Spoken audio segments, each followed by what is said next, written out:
Bom dia, uma edição do Fórum Café, começando aqui pelas redes sociais da Fórum. Hoje a gente está fazendo uma transmissão cruzada também com o canal do Facebook aí do Chico Alencar, que vai estar com a gente daqui a pouco, ex-deputado, professor de História, tem muita história para contar, o Chico aí na vida pública dele, e vai estar comentando as principais notícias com a gente aqui na manhã dessa sexta-feira, fechando a semana, né? Deixa eu puxar meu bonezinho mais para baixo um pouquinho.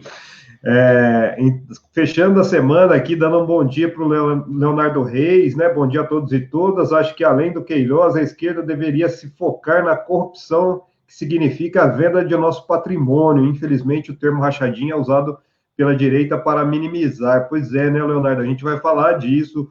Hoje surgiram aí, né? Novas informações de que não era só um chequinho de 24 mil reais, o esquema já vinha há algum tempo aí nas contas da Michelle, né? Isso sem contar o que tinha ali dentro daquela quebra de sigilo, né? Um bom dia também para Paulo Faria, que está com a gente aqui, Carlos Alberto Campos Lima, de Macaé, no Rio de Janeiro, Bárbara Richard, Milena Pinheiro. Vamos falando da onde vocês estão nos assistindo aí, pessoal, para a gente dar um bom dia para todo esse Brasil. Eu vou dar bom dia lá para ela, que está em São Paulo. Bom dia, Cristina Cog. Opa. Estão nos acompanhando. Olá, oi, bom dia. Bom dia, agora sim. Mundo. Que prazer hoje falar com o deputado Chico Alencar. Faz tempo que a gente não conversa, vai ser um prazer conversar com ele hoje e trazer as principais notícias que não são boas, né, Chico, o Plínio? Nem o deputado também vai achar, porque nós temos aí hoje um calhamaço, outro calhamaço de mentira, de desfaçatez, de desprezo com a coletividade, com desprezo com a nação brasileira, e ainda pesquisa mostrando que o homem está lá, está subindo, né? Pelo menos. Pois é, né? Vamos para as nossas rapidinhas primeiro, depois a gente dá essa notícia da pesquisa aí e já repercute isso chamando o Chico aqui. Tá joia? Posso começar aqui ou você começa? Para o ímpar. Eu falei em desfaçatez, então deixa eu começar aqui já com a primeira, né? Por favor. A polícia, que foi um vídeo postado por um bolsonarista, e inclusive o presidente chegou a retweetar isso, e a Polícia Civil de Minas Gerais agora está dizendo que o responsável pela gravação desse vídeo era um vídeo que mostrava desabastecimento na Ceasa de Belo Horizonte no início da pandemia. A polícia agora está dizendo que esse senhor que postou, que é o Edson Venâncio, na verdade ele tinha a intenção de enganar todo mundo.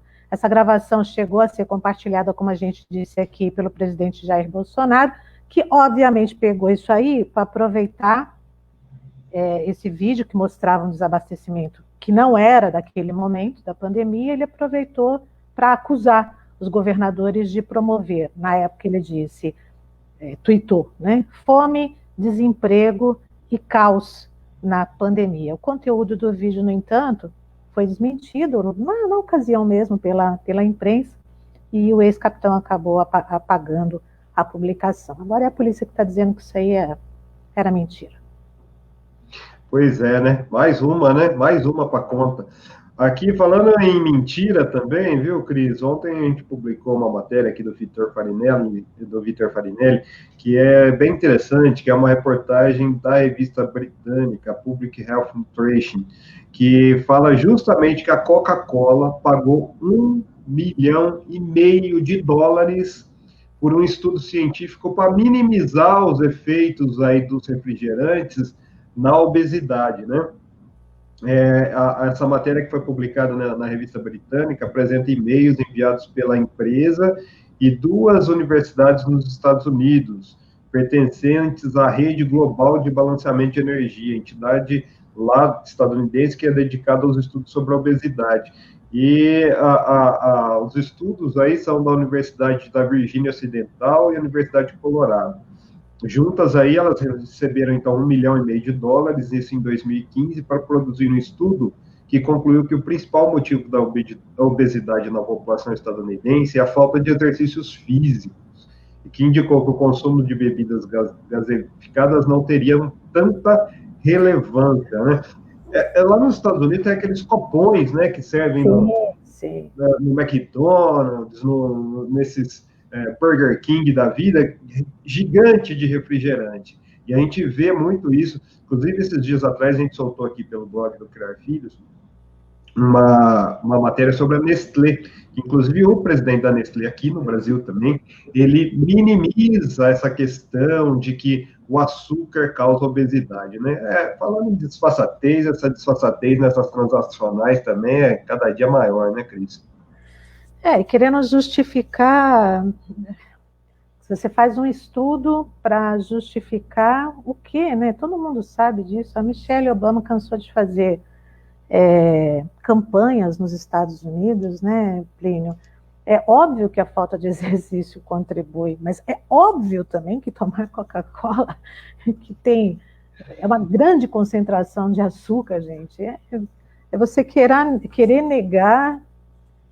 Eu acho que tem alguma relação aí, alguma sociedade com o nosso presidente, viu? Porque são os tempos do pós-verdade. Né? O discurso é muito, muito parecido. Só que aí, no caso da Coca-Cola, ela tenta justificar com estudo, né? Coisa que o Bolsonaro aqui nem olha para estudo. Ele fala que não precisa, né? A gente não precisa. Vamos aqui a um outro caso muito esdrúxulo. Aparentemente, é um caso de intolerância religiosa, Plínio, porque uma adolescente, ela foi retirada da mãe pelo conselho tutelar, depois que ela participou de um ritual de candomblé. É uma adolescente de Araçatuba que é uma cidade aqui do interior de São Paulo, e ela fez uma iniciação, né, um ritual de iniciação no candomblé, só que aí teve uma denúncia que foi feita pelos familiares dessa garota.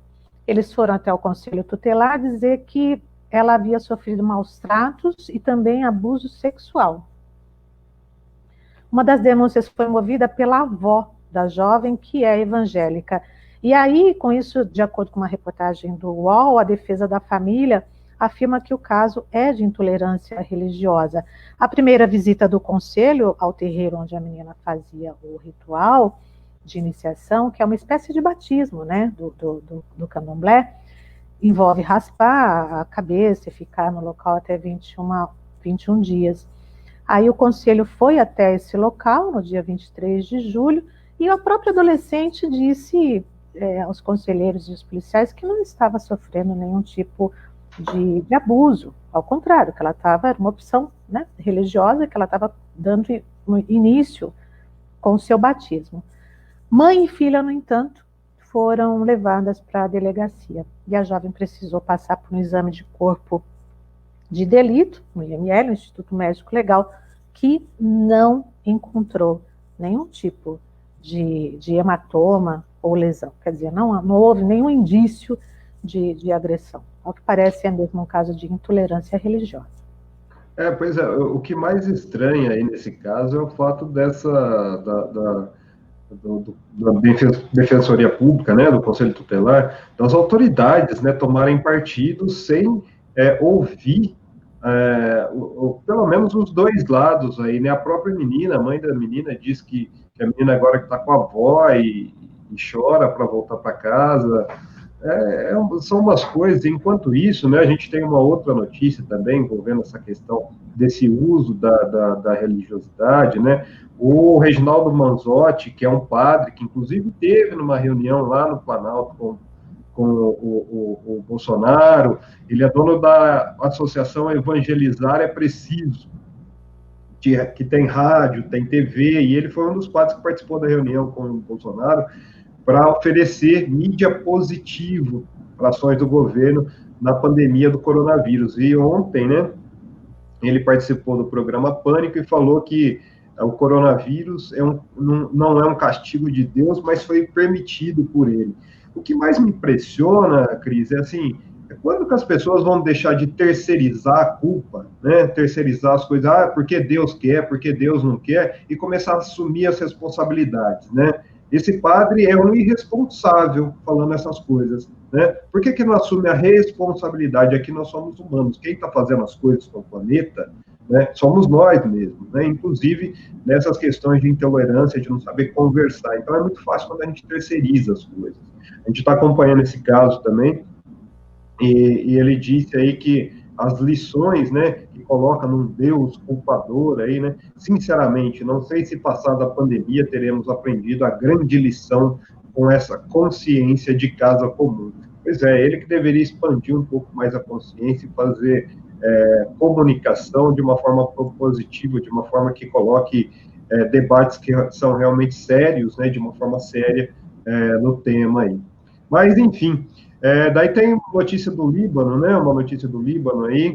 O Líbano que continua trabalhando ainda, né? As equipes de resgate continuam procurando pessoas soterradas. E a gente teve uma boa notícia, porque depois de quase 24 horas sobre os escombros, uma menina foi resgatada viva, né? Na noite de ontem, na região ali perto do porto, onde houve aquela explosão terrível. Os últimos minutos do resgate da criança foram transmitidos, inclusive, em vídeo através das redes sociais, e essas imagens, né, que foram transmitidas mostram bombeiros e outros membros da equipe de resgate trabalhando em conjunto, uns tentando tranquilizar a menina, outros tentando retirar os pedaços dos escombros que mantinham essa menina presa. Segundo a imprensa libanesa, a menina foi levada às pressas a um hospital, onde foi medicada, e também foi informado que ela não corre risco de morte e que vai permanecer no hospital fazendo tratamento de recuperação durante pelo menos 3 dias. Uma notícia, sempre muito emocionante, né, Plínio, quando você vê as equipes de resgate depois de uma tragédia. Há sempre um trabalho insano, né, um trabalho duro, um trabalho arriscado, e é sempre muito emocionante quando você vê dar certo, né, deu certo essa menina, quer dizer, você salvar uma vida. 137 pessoas morreram, esse é o último número que nós temos oficial de mortes no Líbano, em consequência dessa explosão, e 5.000 feridos. Então é sempre uma torcida e um alento quando a gente vê que o trabalho de uma equipe de resgate deu certo, né? Pois é, né? Inclusive, eu já vou dar um spoiler aqui, viu, Cris? Porque a Luísa Fragão, inclusive, está fazendo uma matéria de uma fonte que passou para a gente, de um pesquisador lá de Israel, que ele tem um blog, e ele está reunindo informações, e tem uma informação muito importante sobre essa explosão que aconteceu no Líbano, que teria sido, sim, porque até agora ninguém explicou o motivo que aconteceu aquele fogo, aquele incêndio que detonou a explosão da amônia, né? Até agora ninguém tocou nesse assunto. E pela informação que a gente conseguiu dessa fonte, esse pesquisador tem fontes dentro do exército israelense de que teria sido um míssil do exército israelense que atingiu, então, uma parte ali do porto. O alvo, na verdade, seria umas instalações do Hezbollah que estão no porto, mas eles não teriam medido as consequências, mesmo sabendo desse estoque de nitrato de amônia que estava estocado ali nesse porto, e isso teria causado essa explosão. A gente está levantando mais informações, a Luísa deve colocar no ar daqui a pouco essa matéria, e a gente divulga aqui para vocês. E vamos aproveitar aqui para chamar o ex-deputado, que também é professor de História, né? O Chico Alencar. Bom dia, Chico. E já vou perguntando para você, Chico, nesses tempos de pós-verdade, como é que é ser professor de História, hein? Bom dia. Bom dia, Plínio, bom dia, Cris, bom dia a todos que acompanham aqui o Fórum Café da Manhã sem refri, hein, gente? Vamos parar com isso. Por mais que a Coca-Cola pague pesquisas, a gente tem que se libertar desse vício nefasto. Fazer atividade física e tomar um bom suco, que é o que mais traz saúde para a gente. E um cafezinho, né? Indispensável. Mas, olha, primo, outro dia eu vi uma charge da Mafaldinha, do genial Quino, cartunista argentino, que eu gostei muito. Ela falou: pena a gente tem que ter dos professores de história que no futuro próximo vão ter que explicar toda o pandemônio em que vivemos. Então, realmente, você mencionou aí a tal pós-verdade. O termo em si já é um absurdo total. Como assim? A saga humana aqui no planeta é em busca de verdades sempre parciais. A filosofia busca a verdade e nunca chega a uma conclusão definitiva. A ciência busca verdades parciais a serem superadas. As religiões buscam verdades, algumas dogmáticas, fechadas e absolutas, como essa que o padre Reginaldo, bolsonarista Manzotti, professa, né? Achar que Deus permitiu o coronavírus é uma coisa medieval, onde tudo era a vontade, a determinação de vida, e a passagem pela Terra era um vale de lágrimas para encontrar um refrigério no paraíso. Na verdade, eu estou mais com os 152 bispos católicos que fizeram um documento, Carta ao Povo de Deus, muito contundente, mostrando as desumanidades provocadas como política do Brasil atual. Então, é como achar, por exemplo, que a tragédia lá de Beirute foi também determinação divina. Ali tem que ver a irresponsabilidade de armazenar tal quantidade de explosivo, de material inflamável de alta potência num porto, naquele local que gerou essa tragédia aí. Tragédia lamentável, terrível, dolorosa, mas que é, do ponto de vista das mortes, 1000 vezes menor do que a que o Brasil vive, talvez nesse fim de semana, quem sabe no Dia dos Pais, a gente vai ter a estatística, que não é estatística meramente, são vidas humanas perdidas, muitos pais, muitos filhos lamentando a perda de seus pais, de 100 mil mortos. E Bolsonaro dizendo, mas temos que tocar a vida. Se tocar a vida como um rebanho, sem olhar para as condições que estão à nossa volta, é querer mais mortes, 150 mil, 200 mil, é muito ruim. Mas quem constrói a história são os sujeitos, são as classes, com os amores na mente, a história na mão. Vamos em frente. É isso aí. Vai lá, Cris, pode dar essa boa notícia aí também para o Chico aí da pesquisa, né? Mas boa notícia? Eu entendi.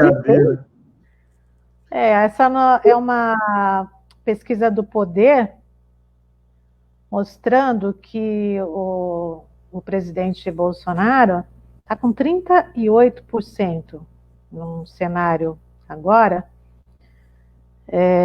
Deixa eu abrir aqui, 38%, o Haddad aparecendo com 17%.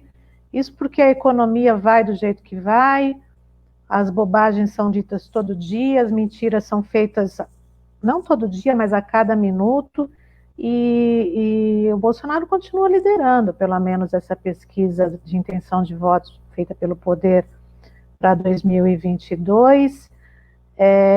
O capitão, é isso mesmo, olha, 38%, ele aparece aqui, 24 pontos percentuais na frente de Haddad, que nessa pesquisa, né, de intenção está aparecendo com 14%, e aí o terceiro colocado nessa pesquisa é o Moro, Sérgio Moro, 10% das intenções de voto, seguido por Ciro Gomes, com 6%. O ex-ministro da Saúde, o Luiz Henrique Mandetta, que, aliás, foi de novo criticado ontem pelo Bolsonaro, cogita uma chapa com Moro, né? A gente sabe disso. Ele está aparecendo com 5%.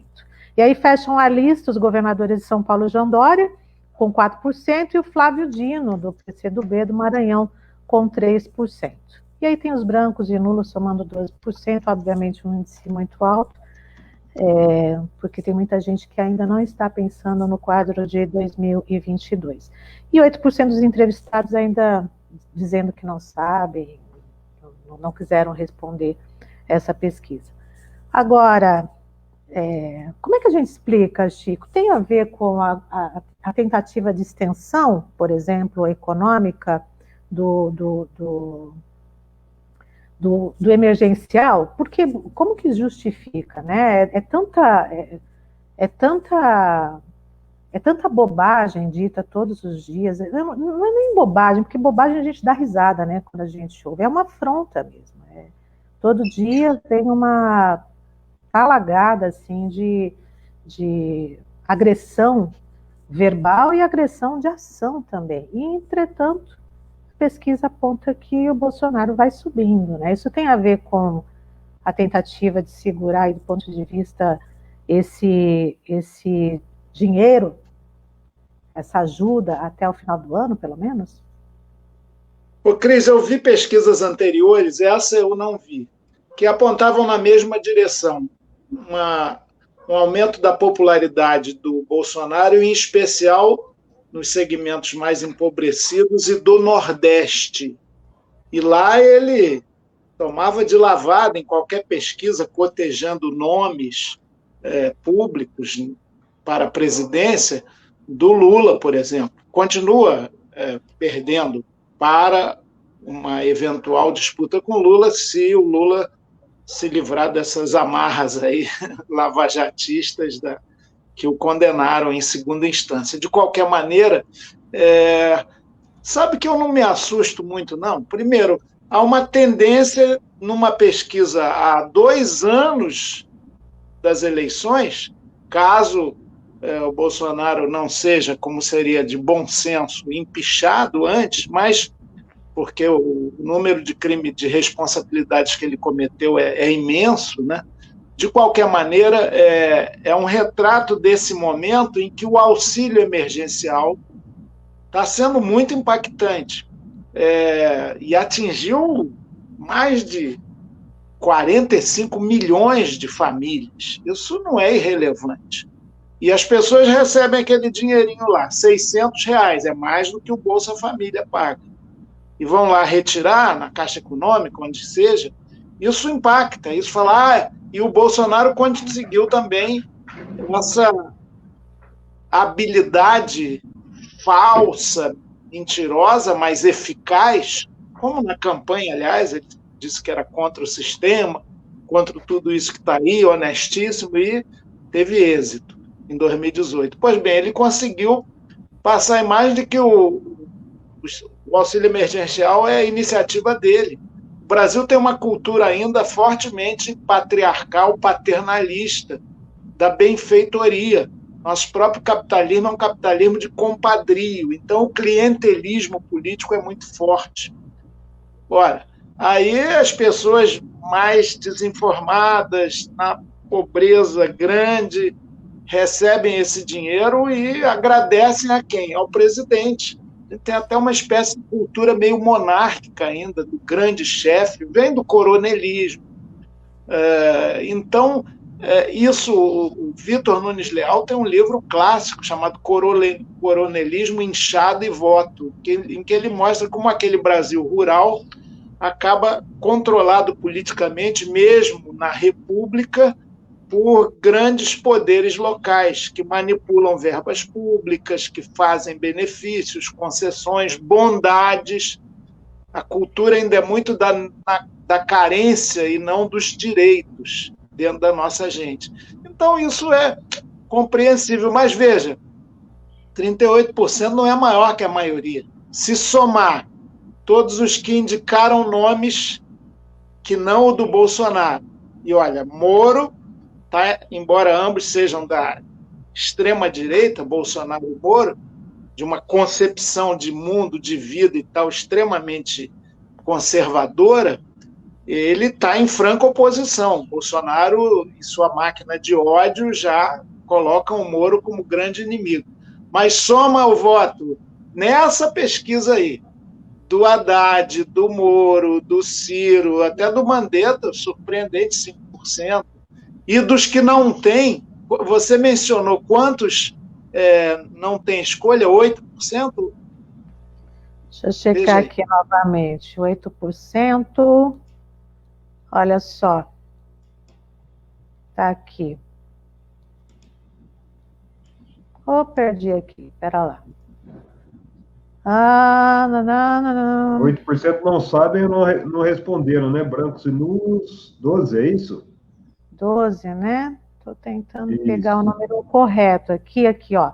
Brancos e nulos, 12%, e 8% dos entrevistados não sabem ou não responderam. Olha só, veja só, 20% nessa pesquisa ficam em segundo lugar depois do Bolsonaro. Se somar os outros, são 14% do Haddad. Quanto deu o Moro?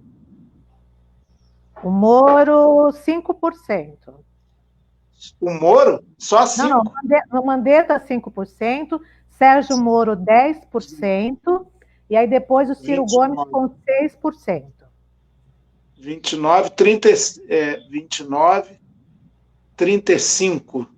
Bom, você vê que, na verdade, embora isso possa indicar hoje, com toda o lapso de tempo até a eleição real, as condições do Brasil lá, mas hoje teria segundo turno certamente, com chance do Bolsonaro perder. Seja como for, é verdade que nessa crise geral, sanitária, com mortes concretas, né? Política, ele se aliando ao Centrão, praticando um imenso estelionato eleitoral em relação a tudo que propagou na campanha e que lhe rendeu votos. Em relação à crise educacional, aliás, procura-se um ministro da educação. Um ex-ministro foragiu e ganhou um prêmio de consolação lá no Banco Mundial, para você ver os critérios desse Banco Mundial, né? Então, antiéticos. O outro quase foi, mas descobriram que tinha falsidade em diplomas, saiu fora, nem exerceu, e que assumiu agora, assumiu e emudeceu. Soube que ele está infectado, né? Mas que eu saiba, o coronavírus, a não ser que ele esteja mal, e ninguém torce por isso, mas o pastor Milton Ribeiro não diz nada, nem sobre o Fundeb, que está em votação, é impressionante. É o pior governo da história republicana. Como ele consegue ainda esse núcleo duro? Acho que tem um pouco isso. Numa pesquisa agora, o pessoal olha lá, ouve, né? Porque a pesquisa, me parece, é telefônica, é virtual. Então, a pessoa vê lá os nomes na cartela, e aí o nome que mais aparece é quem está nos jornais todo dia como presidente da República. Aí é uma tendência conservadora, ainda mais numa crise profunda como essa, tem dois lados. Ou você fica indignado e revoltado, e outros tão assustados e amedrontados, falando, não vamos mexer em nada não, mantém um homem aí. Então tem várias razões. Agora, é um desafio para nós fazermos sempre a crítica propositiva, apontar que no combate à pandemia está sendo errado tudo, a começar pela enorme indiferença e falta de sentimento humano até do exemplo maior, que é o presidente, e por que deve-se seguir a ciência, por que se deve fazer o isolamento social para os grupos de risco, o distanciamento social para todos, não pode voltar às aulas assim sem mais, essa abertura do comércio pode gerar, e já está gerando, uma recidiva da doença, e podia ser feito diferente, assim. Então, a gente tem que, a cada ponto negativo do Bolsonaro, mostrar o contraponto positivo, que pode ser praticado, não é um sonho do futuro, não. Com isso, a gente vai pedagogicamente construindo uma nova consciência nacional, emancipatória, cidadã. É uma grande batalha. Para mim, essa pesquisa aí, ela serve como estímulo para a gente aprofundar o nosso trabalho. Ô, Chico. Inclusive de informação jornalística, como vocês fazem tão bem. Pois é. Plínio, Quer complementar aí, Cris? Vai lá. Complementar, quer dizer, queria fazer uma pergunta para o Chico, já complementando também com essa pesquisa, porque quando fala assim, essa pesquisa é um estímulo para a gente, Chico, eu imediatamente penso, tá, tudo bem, o cenário é 2022 que a gente está pensando, mas é preciso reconstruir já a base agora com as eleições municipais, né? Então, eu fico imaginando se a esquerda tem muito tempo para ficar pensando no cenário de 2022 e apenas com estímulos, quer dizer, quando é que a gente coloca no papel e no cálculo das ações que devem ser feitas, das alianças que devem ser feitas, da coalizão que deve ser formada, porque olha só, a vantagem aqui de Bolsonaro, nessa pesquisa, ela é observada também num segundo turno. Mas, se o pleito fosse hoje contra o Haddad, por exemplo, o Bolsonaro venceria com 42% com 34% do petista, quer dizer, seria 42 a 34, né? Com o Dória, essa diferença se amplia. Bolsonaro ficaria com 44% e o Tucano com 30%. E tem também mudança de cenário aí, com um eventual segundo turno com o Sérgio Moro. Aí tanto o Bolsonaro como o juiz ficariam com 41%. Quer dizer, o cenário vai se desenhando aí e não é já um momento de definição e fortalecimento dessa aliança de esquerda para ir para a briga mesmo em 2022, Chico? Cris, só me informa o seguinte, porque, como eu disse, vocês estão mais bem informados do que eu, não vi essa pesquisa. Tem na simulação de segundo turno nenhum dos dois, que são os não sei, brancos e nulos? Não, segundo turno? Aparentemente não. Não tem uma simulação sem os dois. Não. Com os dois, mas também quem não opta por nenhum dos dois. Não. Que Deixa eu ver seria direitinho aqui, mas acho que não. Não tem, não. Não deram essa opção ao pesquisado, né? Pelo menos não está publicado, mas não está publicado. Porque nenhum deles tem mais de 50%, né? Não. Quer dizer, o Bolsonaro não chega a mais de 50% em nenhum cenário de segundo turno. De qualquer maneira, eu não estou querendo minimizar como já se diz, toda dificuldade é estimulante, né? Então, eu acho que o estímulo é também um alerta, é também uma chamada de atenção.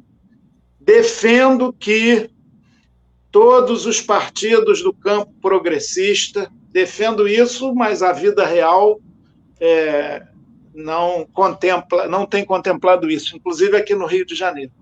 Todos os partidos, para as eleições municipais que se aproximam, daqui a 1 mês e meio, começam a campanha para as eleições nos 5.570 municípios brasileiros. Todos os partidos progressistas, com franqueza, que devia ser uma característica muito nossa, do PDT para cá, né, todos esses, né, inclusive a Rede Sustentabilidade, etc., todos os que têm uma posição nítida contra o Bolsonaro, não ficam nem independentes, como tucanos e demistas, falsamente independentes, todos os que defendem o impeachment e assinaram, através de seus líderes, um daqueles 48 ou 49 pedidos de impeachment que estão lá na mesa do Maia, que, pelo está lendo mal, disse que não vê razões para dar prosseguimento a nenhum pedido, mas via contra nenhum dos Dilma. 42, né, Chico? Como? E nenhum dos 42 pedidos que tem, né? Ele não vê motivo, Pois né? Sinceramente, eu já assinei 2 como cidadão e muito alentados, muito bem feitos. Motivos não faltam, sinceramente. Mas, de qualquer maneira, todos os partidos que se posicionaram contra a escalada neofascista e contra o bolsonarismo, contra o ultraconservadorismo, tinha que sentar na mesa com franqueza e conversar.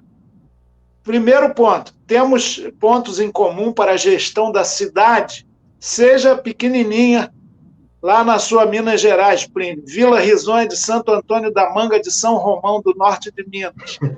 Seja a crise é da onde? Daqui mesmo. De São Paulo. De São Paulo, né?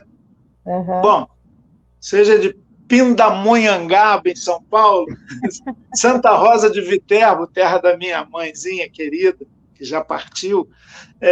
Em qualquer cidade, eu citei cidades, Pindamonhangaba nem tanto, mas São Romão e Santa Rosa são cidades pequenininhas, seja em São Paulo, seja no Rio. Os partidos deviam se reunir e estabelecer 5 pontos mínimos de acordo numa gestão municipal. Depois colocar o que é legítimo também na mesa, com franqueza, os nomes dos seus postulantes, os seus pré-candidatos, se existirem. E depois avaliar quem está em melhores condições para liderar esse programa. E, havendo dúvidas, todos no mesmo patamar, que se verifique através de pesquisas qual o potencial de um e de outro. Em último caso, se não der para haver um acordo mínimo em torno de uma candidatura desse campo progressista, que haja pelo menos um pacto de respeito e não agressão. E aí o povo vai decidir quem deles vai para o segundo turno. Agora, qual é o risco que há? Para citar de capitais aqui do Sudeste, no Rio, São Paulo e Minas. Nenhuma força dessas, nenhuma candidatura de per si, conseguir ir para o segundo turno. Uhum. Isso seria muito ruim para a esquerda, para as forças progressistas. Mas é da vida. A gente tem que aprender nas vitórias, tem que aprender nas derrotas. Sofremos uma derrota histórica em 2018, há uma clara ascensão do ultraconservadorismo, do preconceito, da intolerância. Esse caso da jovenzinha aí do candomblé é patético, né? Tem raízes históricas. As religiões de matriz africana sempre foram altamente discriminadas pela cultura dominante no Brasil, que acaba se espraiando. O problema do avanço ultraconservador é que ele realiza aquilo que Paulo Freire definia como supremo desejo das classes abastadas e autoritárias, fazer o oprimido introjetar os valores do opressor. Né? Ô, Chico, então, de qualquer maneira, eu acho que essa unidade tem que ser buscada, mas programaticamente com uma conversa franca. Onde não der, aqui no Rio está muito difícil. Nosso querido Marcelo Freixo fez um gesto generoso de abrir mão do nome dele, que estava lá ponteando, na cabeça das pesquisas, junto com Eduardo Paes e o Crivella, que é o atual prefeito, bem atrás. Ele abriu mão porque, por enquanto, tinha só PSOL e PT, ele queria um pouco mais. O que aconteceu depois disso? O desejo dele de facilitar foi uma dispersão ainda maior. Cada força política está colocando ali o seu nome, inclusive nós do PSOL, com a Renata Souza, que é maravilhosa, tem uma história de vida linda, foi chefe de gabinete da nossa saudosa Marielle, mas está faltando conversa, minimamente, para aquilo que eu falei, no mínimo um pacto de não agressão e olhar quem é o adversário principal. É isso, está difícil, está difícil. Ô Chico, para a gente girar a pauta aqui, né, esse assunto é importante, a gente ficaria aqui muito tempo, né? Mas, assim, a gente hoje veio mais um elemento aí de mentira de Bolsonaro. A gente sabe que é uma construção de mentira, e é uma mentira agora que é muito, muito pesada, né?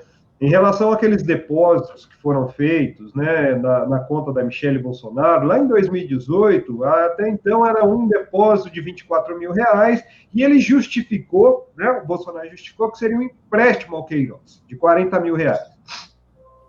Hoje, saíram aí algumas informações, né, a revista Cruzoé, o Fábio Serapião teve acesso à quebra de sigilo bancário do Queiroz, e, na verdade, foram R$72 mil, 21 depósitos que aconteciam desde 2011. Ou seja, era uma prática corriqueira, e o que é interessante, Chico, também é que essa quebra de sigilo do Queiroz aqui, ó, além dessa questão desses depósitos na conta da Michele Bolsonaro, que traz aí, são 21 depósitos, valor total de R$72 mil entre 2011 e 2018, traz aqui, ó, a quebra de sigilo do Queiroz, mostra que Queiroz recebeu 6,2 milhões nas contas dele entre 2007 e 2018. Desse montante, 1,6 milhão era o salário que ele recebia como PM e depois como assessor na LERJ. 2 milhões teriam vindo de 483 depósitos de servidores do gabinete do Flávio. E outros 900 mil foram depositados em dinheiro. Precisa mais alguma coisa para mostrar que isso é crime, Chico? Não é possível. Meu Deus do céu. Também estou sabendo, aliás, o Café Fórum me informa muito também. Não deu tempo de eu ver esse noticiário explosivo todo. Olha, é muito mais do que batom na cueca, né? É dinheiro na meia, é roubo, é lavagem, é vinculação com atividades ilegais espúrias, não são apenas repasses de salários ou parte deles, integrais ou não, de servidores da LERJ. É um volume muito grande.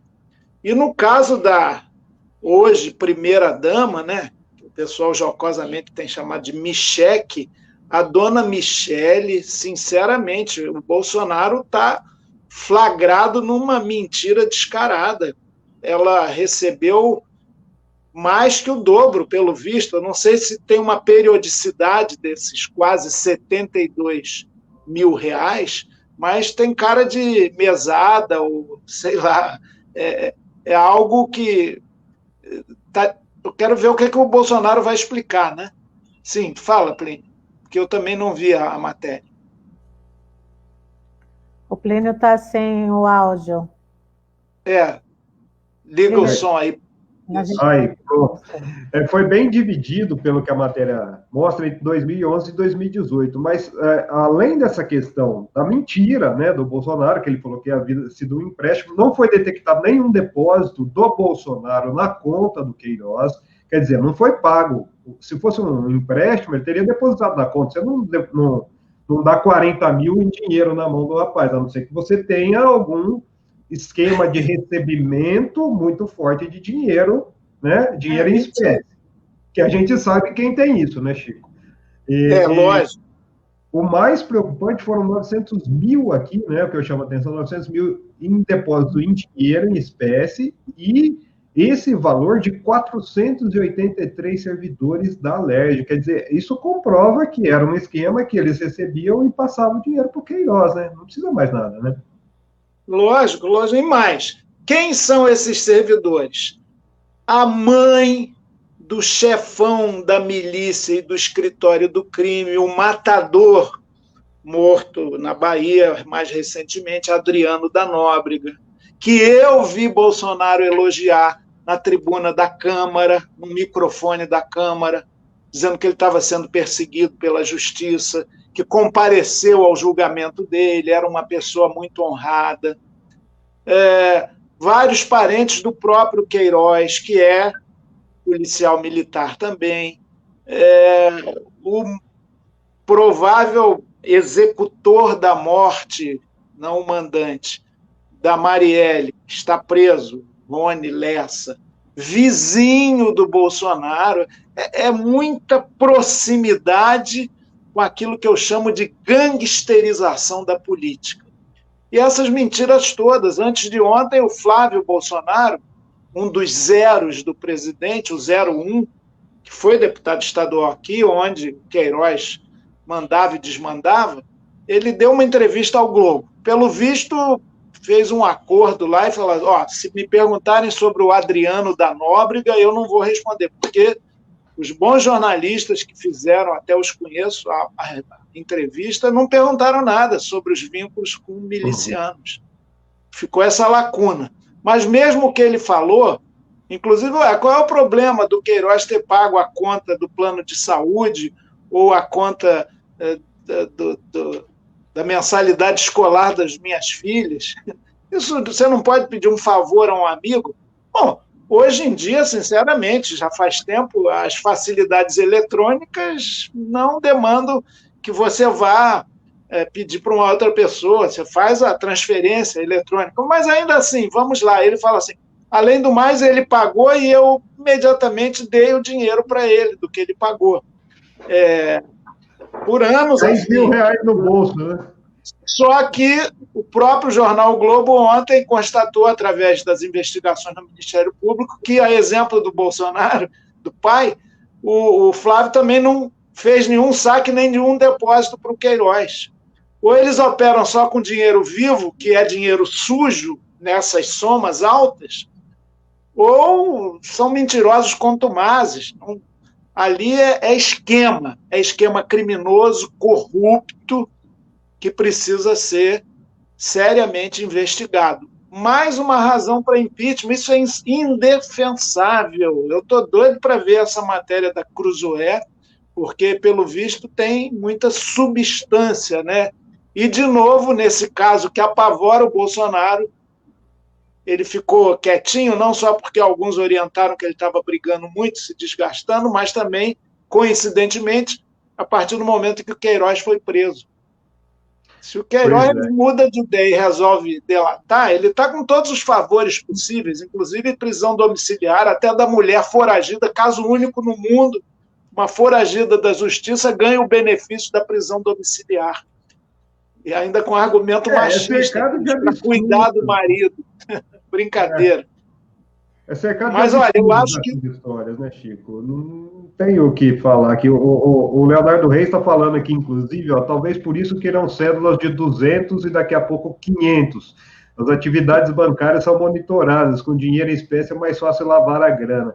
É bem por aí que a gente está vendo. Inclusive, vou aproveitar aqui que a gente está com uma audiência bacana, bastante gente, vamos dar like aí, vamos curtir, pessoal. E anunciar, viu, Chico, a partir de segunda-feira, né, Cris, o Fórum Café começa às 9 da manhã. A gente percebeu aí que o pessoal, acho que com a pandemia, está acordando um pouco mais tarde, sabe, Chico? Então, com essa demanda, a partir de segunda-feira, então, pessoal, das 9 às 10, né, a gente vai fazer o nosso Fórum Café, aqui todos os de segunda a sexta, né? Então, começando às 9 horas. E teve mais um elemento aí ontem, né? Essa questão dessa justificativa que o André Mendonça, ministro da Justiça, deu sobre a perseguição, né, Chico? Que é uma perseguição, né? Não tem outra forma. Como é que você vai justificar você fazer uma lista de servidores públicos que participam de movimentos antifascistas? E daí eu falo sempre, viu, Cris? A pessoa que é antifascista é o quê? Antifascista, você é fascista. Não tem outro nome para cá.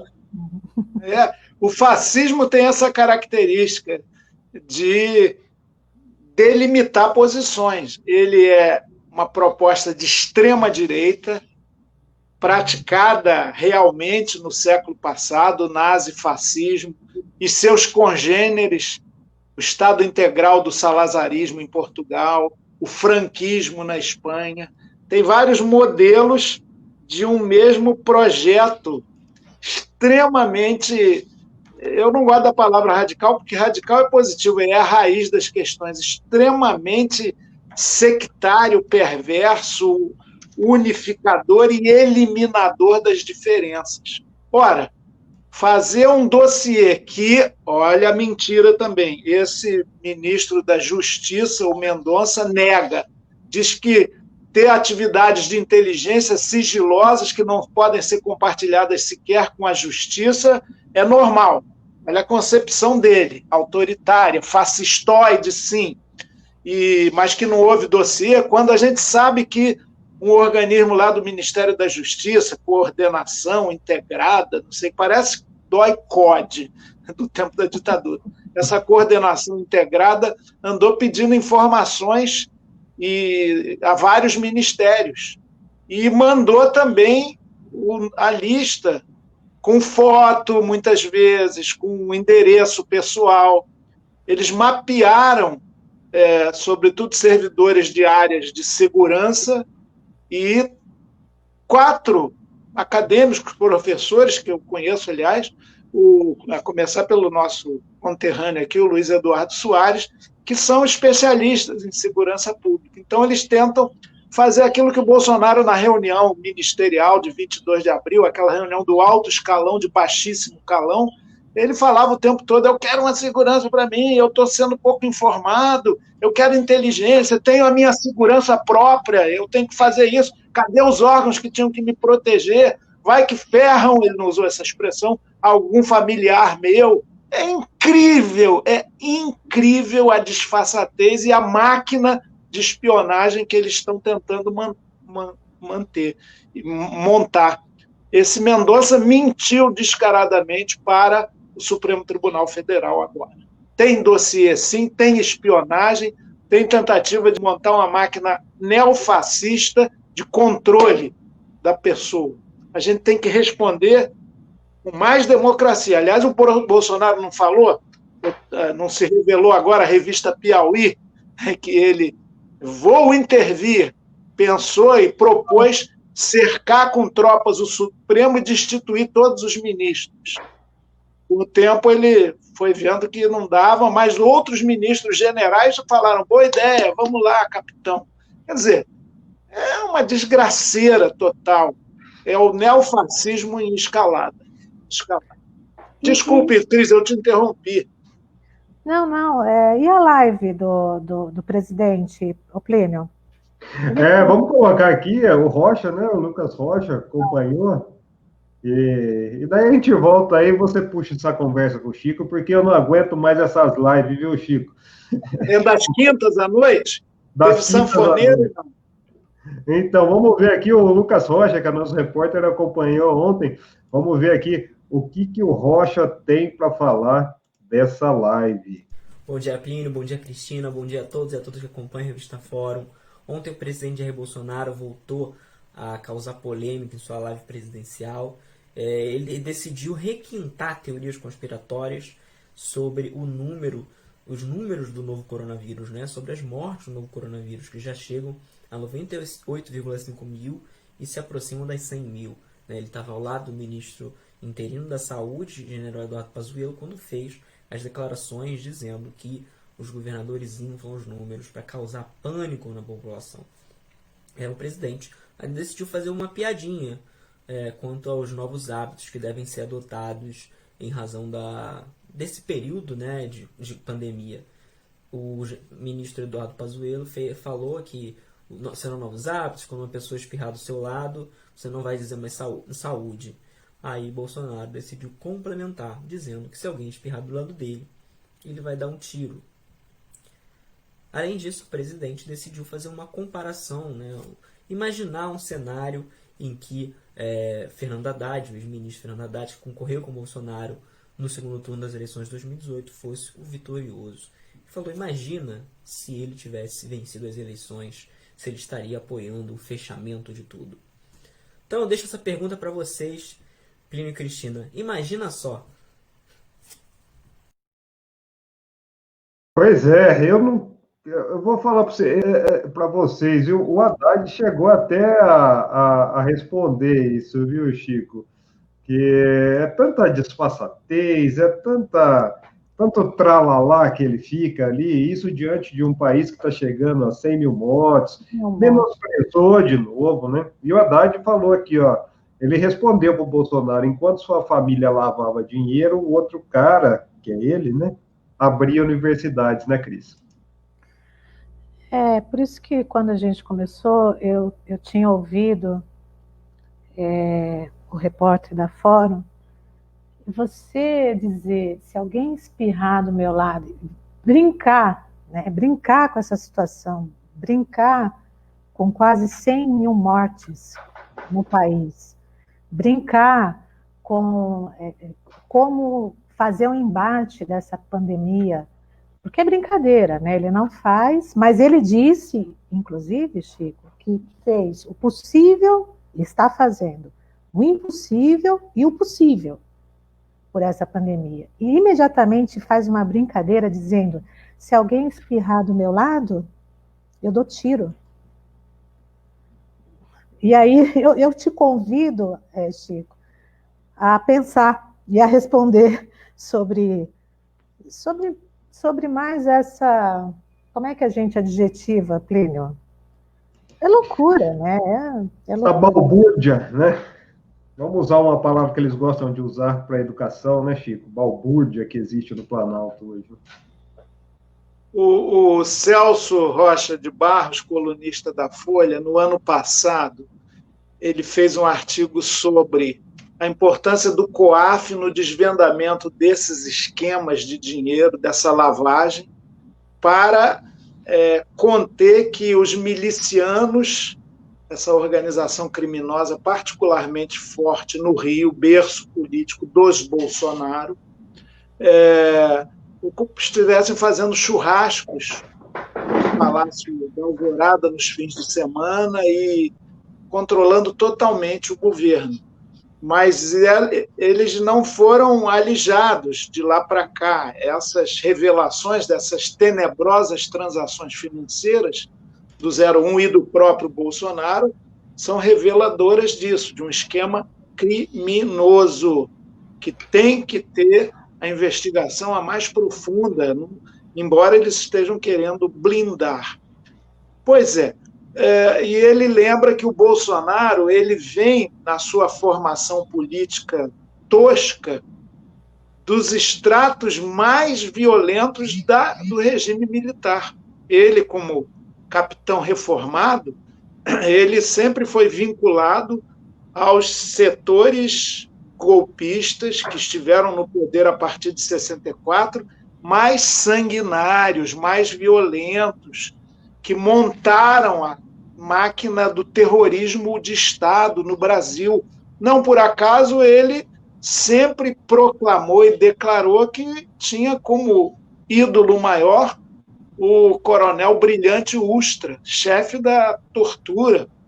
Tinha know-how, até buscava know-how internacional para os métodos de tortura aos opositores aqui. O livro de cabeceira dele, ele sempre disse isso, pelo menos tem um livro que lê, é o do Ustra também, A Verdade, não sei das quantas. Então, ele vem desses segmentos da extrema-direita do regime militar, a mais violenta. E, na sua prática parlamentar, embora muito opaca, pouco visível, ele reiterou isso. Eu sei, porque convivi com o Bolsonaro como vereador, fui eleito, aliás, pela primeira vez vereador do Rio, e ele também. Depois ele foi para deputado federal, ficou lá 7, 8 mandatos, eu convivi com ele por 4, e ele sempre bitemático, repressão, repressão, repressão, louvor à tortura, à censura, ao regime militar, saudades do Médici, né? Tem até uma foto que viralizou, já mencionei isso aqui, ele com a camiseta do Médici, Eu Era Feliz e Sabia, e eu com uma do Gandhi. Na mesma calçada, em Copacabana, na Avenida Atlântica, a gente coincidiu de estar ali numa campanha, panfletando, no mesmo espaço, né? O que mostra bem a diferença, não é mérito meu, mas há um campo, felizmente, da humanidade que não está nesse senso comum. E quando ele fala, eu vou, se alguém espirrar, eu pego, dou um tiro, é bem a cabeça dessa gente, eles são a cultura mórbida, é a cultura da morte, da eliminação violenta do outro, é isso que está dominando a República Brasileira hoje. Não são valores humanistas, solidários, de igualdade, de respeito à diversidade. Não. Alguém pode me prejudicar, eu mando bala. Como o ministro da Comunicação ontem, aí na Alameda Franca, um cara foi querer assaltá-lo lá, pegar o relógio, ele sacou a arma e saiu correndo atrás do sujeito. Podia gerar mortes de inocentes, uma atitude completamente... Mas ele falou, não, eu me garanto porque eu faço tiro. Então, vários do governo adoram como diversão, inclusive os zeros do Bolsonaro, escola de tiro ao alvo. Eu acho isso não é só de mau gosto, não. É mórbido, é nefasto, é fascistoide, sim. Por isso que ele quer, e está efetivando isso, liberar armas. Nunca houve tanta venda de munição no Brasil. E o resultado disso serão mais mortes, não tem dúvida. Então é um governo da morte e um presidente necrófilo. Eu acho que assim é que dá para caracterizar. No senso comum, o popularesco, né? Sempre rindo, diante desse quadro que devia levar qualquer presidente da República, com o mínimo de sensatez, a ter muita preocupação e compaixão. Nem isso ele tem. Ele é indiferente. Tem elementos aí, eu não sou psiquiatra, psicólogo, psicanalista, né? Minha psicologia é de botequim, de bate-papo, mas tem elementos aí de psicopatia, essa frieza em relação aos outros, esse desprezo para os cuidados, né? Joga a máscara fora, tira quando pode, é só uma gripezinha, e daí, não sou coveiro. Tem um roteiro aí de insensatez e de insanidade. Meu Deus do céu, nunca vi isso na vida, e olha que eu já vivo há muito tempo, graças a Deus. E teve mais, viu, Chico? Porque ontem ele falou, nós vamos chegar a 100 mil mortes, mas vamos seguir. A expressão que ele usou é, nós vamos nos safar desse problema e seguir. E outra coisa, né? Ainda que não tenhamos nenhuma vacina, a gente não tem comprovação de um remédio eficaz no combate à Covid. Ontem, nessa live, o Bolsonaro voltou a fazer propaganda da hidroxicloroquina. Voltou a dizer, e falou, quem não quer tomar, tudo bem, não vamos proibir. Agora, impedir quem queira tomar, afinal de contas, ainda não temos uma vacina e ainda não temos um remédio comprovado.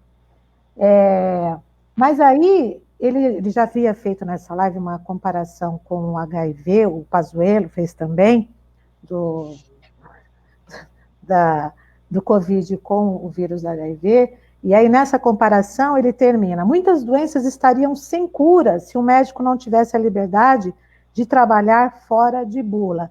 Ele afirmou isso, corroborando essa fala do Pazuello, e o fato é, do lado do Pazuello, novamente, ele faz propaganda de um remédio que não tem eficácia comprovada, e é o Pazuello quem, nesse vácuo, está respondendo pelo Ministério da Saúde. E aí eu só consigo entender, mais uma vez, você reafirmando um crime. Isso é crime de responsabilidade, porque você está dizendo para a população, não, sim, dá para tomar esse remédio, não dá para tomar esse remédio. Esse remédio pode ter uma consequência grave, de ter problemas cardíacos, então você não pode fazer propaganda de um remédio que não tem eficácia comprovada. E isso é sistemático, ele fez mais uma vez, né? Não foi a primeira nem a segunda, fez mais uma vez. Ele tem obsessão com essa tal cloroquina, talvez por querer se garantir em relação à sua determinação do Exército produzir milhões de comprimidos, as Forças Armadas, aí o Exército basicamente, e gasto de dinheiro público violento para algo que a cloroquina ela é eficaz contra a varíola, contra determinadas doenças que a bula lista. Em relação ao novo coronavírus, é um experimento com sérios efeitos colaterais. Então, é uma irresponsabilidade absoluta. Um ministro da Saúde, que de saúde não entende nada, ele entende de logística, ele sabe onde guardar as caixas de cloroquina, inclusive que Trump mandou para cá. E o presidente da República, pelo exemplo, né, ele está tão obcecado que oferece cloroquina até para as emas do Palácio do Alvorada, que, com muita inteligência, recusaram, deram as costas para essa patética cena e iniciativa presidencial. Isso é outro elemento que não dá para entender. Mas, olha, eu soube, quando ele primeiro proclamou a cloroquina, porque tem um amigo que se tratava com ela, ele falou, sumiu o remédio das farmácias. Todo mundo vai atrás. O Trump disse que tomava preventivamente, depois parou subitamente e não falou mais do assunto. A última novidade do Trump, em quem o Bolsonaro se inspira, é dizer que vai ter vacina contra o coronavírus até 3 de novembro. Ele fixou data que nenhum laboratório, nenhuma instituição universitária de pesquisa, nenhum cientista ousou fixar. Estamos trabalhando, não dá para precisar data. Por que o cara fala que é 3 de novembro? É o dia da eleição. Então ele está obcecado com isso, criar factoides, que são fatos inverídicos, fatos entre aspas. Então, é um absurdo total, olha, eu não sei como é que essa gente continua governando, né, ou tentando governar, e nós vamos chegar, esse marco das 100 mil mortes, ele é emblemático demais. Nenhuma tragédia social, nenhum conflito político no Brasil chegou em tão pouco tempo a esses números. Talvez algumas guerras populares fortemente reprimidas no Império, a cabanagem no Pará, a Revolução Praieira de Pernambuco, a Revolução Pernambucana de 17, tenha tido uma mortandade próxima disso, que também tem muitos números, como na pandemia agora, subnotificados. Naquela época, então, pobre morria como mosca, né? E canudos, mas 100 mil é demais da conta. E os governantes reagindo dessa maneira tão insensível. Acontece, fazer o quê? Vida que segue, vamos em frente. Vida que segue, mas as dores ficam, as famílias destroçadas, com saudade. Isso, quem tem parentes ou amigos que foram embora, e eu particularmente tenho pelo menos 15 pessoas das minhas relações, ou parentes, ou que conhecia pelo nome, trocávamos ideias e tínhamos amizade, isso é doloroso demais, porque evitável. Sim, podia fazer uma barreira e não ter o vírus aqui, não. Isso aí tem o papo lá da dinastia da Coreia do Norte, né? O Kim Jong, não sei o quê, disse que lá não entrou, eles não permitiram o vírus entrar. Do lado da China, acho bem difícil, mas, de qualquer maneira, ninguém quer criar uma ilusão de superpoderes, mas que podiam não ser 100 mil, certamente, que teria modos e meios de controlar isso, e tem ainda, e essa abertura precoce, inclusive de escolas, do comércio, parece que a gente não vive sem comprar coisas, ela pode provocar uma recidiva, uma nova onda aí. O Rio está, por exemplo, quando falam estabilizado, parece que está tudo bem, né? O paciente estável falou, bom, pelo menos não está agravando a situação, mas estável do ruim é ruim. Estável de número de infectados e mortos é péssimo. Então, não vamos nos iludir também com o discurso oficioso e vamos denunciar essa insensibilidade absoluta do necro-estado bolsonarista. Muito bem. Chico Alencar, sempre bom bater papo contigo, viu, Chico? Para variar, a gente estoura o tempo aqui. Lembrando, pessoal, então, que a partir de segunda-feira a gente entra às 9 da manhã, né, das 9 às 10, aí, para a gente pegar um horário que é mais folgado para o pessoal aqui ficar um pouco mais também. E lembrando também que já está, depois você vai dar uma olhadinha lá, Chico, a matéria a gente acabou de subir aí da Luísa Fragão, que é a principal matéria que a gente está apurando ainda lá no Líbano, né? Mas um jornalista israelense aí está denunciando que a explosão em Beirute foi causada por um ataque a míssil de Israel. Foi o Estado de Israel que atacou, sabendo que existia no local aquele armazenamento de nitrato de amônio, mas ignorando esse fato. O que aconteceu, então, pelas informações que a gente tem, é que esse míssil atingiu o que Israel acusa que seria uma área ali controlada pelo Hezbollah dentro do porto, mas acabou essa explosão, né, esse incêndio que causou, pegou esse celeiro onde estava guardado esse material que causou essa explosão aí, que já são muitos mortos também. Então, essa matéria já está lá na fórum, a Luísa já subiu, e a gente vai ficando por aqui, agradecendo aí todos. Hoje tem live do Caetano Veloso, enfim, né, que resolveu fazer a live, nós vamos acompanhar aqui, e agradecendo ao aniversário Chico. Dele. Hoje Aniversário o Caetano está fazendo 78. Existirmos o que será que se destina? Beleza, né? Ontem brincando em falar hashtag. Eu não conseguia falar hashtag. Aí ele pergunta no vídeo se tem a ver com o verbo have, se é o passado, é hashtag. Olha, o Caetano agora de fazer lives, né? De participar de lives, é um mundo novo. A Paula fica lá filmando, enchendo a paciência dele. Mas olha, o Caetano tem numa música linda dele que fala, ele compôs numa excursão que ele fez a São Paulo há muito tempo. Quando cantar para a turba de Araçatuba, verei você. Lá em Barretos eu via só os operários do ABC. Mas lá pelas tantas ele lança versos muito próprios para o nosso tempo. Vejo uma trilha clara para o meu país, apesar da dor. É isso que a gente tem que fazer. É isso. Feliz Dia dos Pais, Chico, no domingo, né? E a gente está de volta na segunda-feira, então, a partir das 9h. Hoje, às 11h30, tem Drida Lourenço e Renato Robai, o Fórum 11h30, Sinara Menezes, Jornal da Fórum, mais para o finzinho da tarde, começando a noite. E segunda, então, a gente está de volta, eu e Cris, com vocês aqui no Fórum Café. Um beijo, Chico, um bom fim de semana, feliz Dia dos Pais, beijo, Cris, e beijo para todos que acompanharam. Você também, Plínio, Cris. Vamos juntos, na luta. Obrigado. Até mais. Tchau.